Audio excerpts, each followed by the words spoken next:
Okay, Neil, spoiler alert, you're a scientist. Indeed. And legally, I am required to ask you your thoughts about the coronavirus. Oh. And I understand you're not a virologist, you're not an immunologist, you're not an epidemiologist, but I suspect... I'm an astrophysicist, Jim.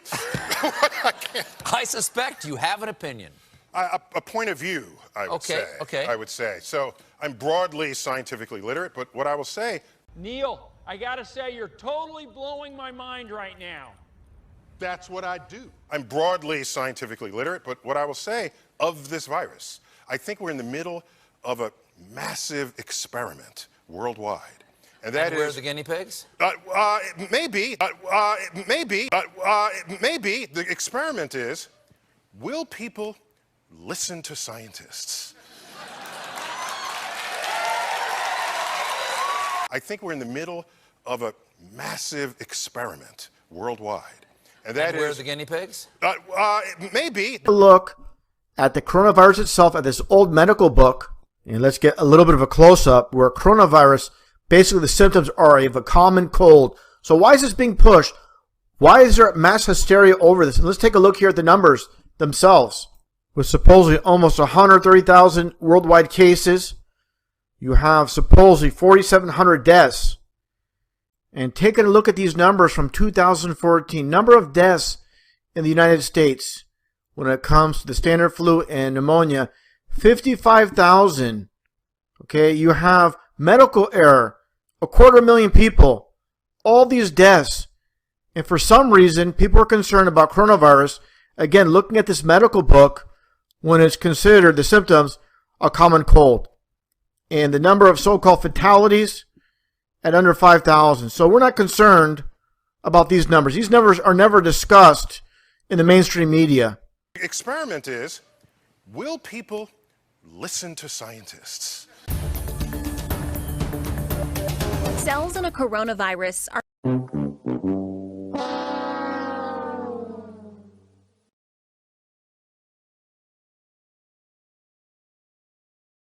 not unusual. It's actually a cold virus. It's one of the most common cold viruses that we see every year. One of the most common cold viruses that we see every year. A common cold. Now, if you can see this page I've got up here, this is just a search.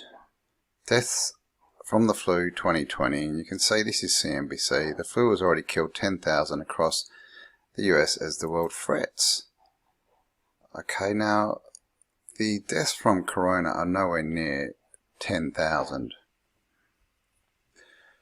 But we are being told it's a pandemic. In Australia, there have been 7 deaths out of around 22 million people. They're all elderly people who are already in hospital with major health issues. And we're being told it's a pandemic. This says the flu killed 10,000 across the US as the world frets over the virus that is going around. This is February 3rd. The flu remains a higher threat to the US public health than the new virus. The flu season alone has sickened at least 19 million across the US and led to 10,000 deaths and 180,000 hospitalizations. Roughly a dozen cases of the deadly virus have been identified in the US though the number has mushroomed across its outbreak zone in China. So, 12 cases of this new virus, the crown virus that we're being told to fear. 12 cases in the US. The flu, 19 million. 10,000 deaths, 180,000 hospitalizations. Now, for all the people that believe in this nonsense coronavirus outbreak, take a look at this. Obviously, you have this cameraman looking at this, at the scene here, looking towards the doorway. You have a cameraman here, staged. What are you going to see here? Let's take a look. Let's get right to it. You see these goons pushing a gurney, and they get to the door, and they slow down. Just take a look at this. And this guy here, he calmly walks over, and these people are all taking their sweet time.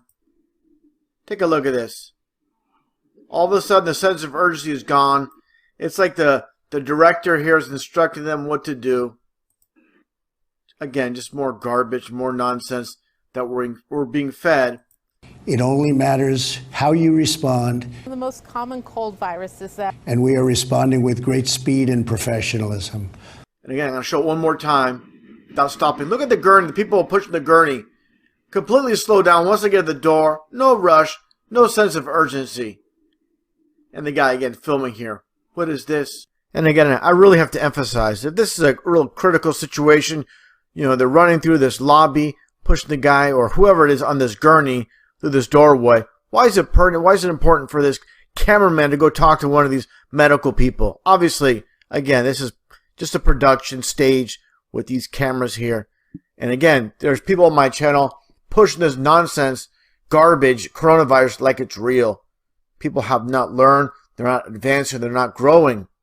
And just one last look. Just take a look at this. A little bit of a close-up. And again, look at them go through that hallway, that doorway, I should say. And this guy just right away goes right to him. All right, we've got limited time, so I'm just going to jump in. Welcome, Dr. Kaufman. Thank you. Thanks so much for having me back.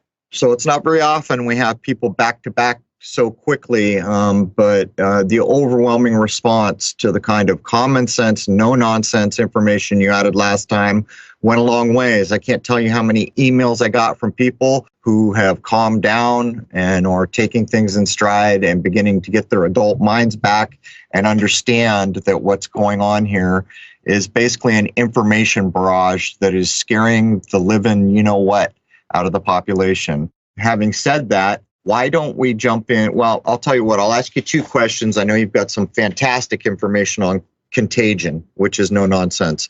But just let me ask you a couple questions to open. There's a thing supposedly called a virus. Has a virus ever been shown to cause disease in any human being? No, it has not. Wow, that's quite a thing. It's it took me by quite a surprise when I first looked into this, to be honest with you. It goes against everything that I've been taught, believed, thought was true for almost all my life. You know, it's kind of like when you're a kid and they tell you Batman's real, and then some point you grow up to the point where you realize he's not, and you're all, holy smokes, I can't believe Batman's not real. No, I'm actually being facetious when I shouldn't be, probably. Well, you're right, but I was more skeptical of those childhood myths, like Santa Claus, than I was about viruses, for sure. So that brings us to germ theory real quick, and we covered both of these things in the other episode, but I think it's important to put these no-nonsense, I guess what I would call provable information sources out to the world. Germ theory. Germ theory is driven so much, and as I mentioned in a recent episode, I always remembered a movie when I was a child about these people going out into a jungle and meeting some primitive tribe and trying to get them to use soap, informing them there's these little living things called germs, and they'll kill you if you don't wash them off your hands. And the so-called primitive tribe walked away saying, man, those white people are crazy. They could not convince them that there was these little things living all over their hands that could be a danger, because they'd lived a whole lifetime never having thought one iota about that. So is germ theory factual, solid, proven science? Well, it wouldn't be called germ theory if it was factual science, but it certainly is treated as if it were a scientific law. But This is changed a little. Pathogenic viruses do not exist.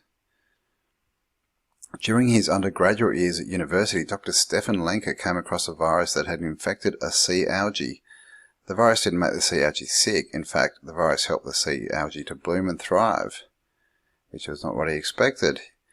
He was really excited because he discovered that what he thought was a stable virus-host relationship. The virus did not threaten the host, but was welcomed by the sea algae. And then it goes on to prove its existence. He measured it. So the virus that Dr. Stefan Lenker discovered is called Ectoparus silicosis virus.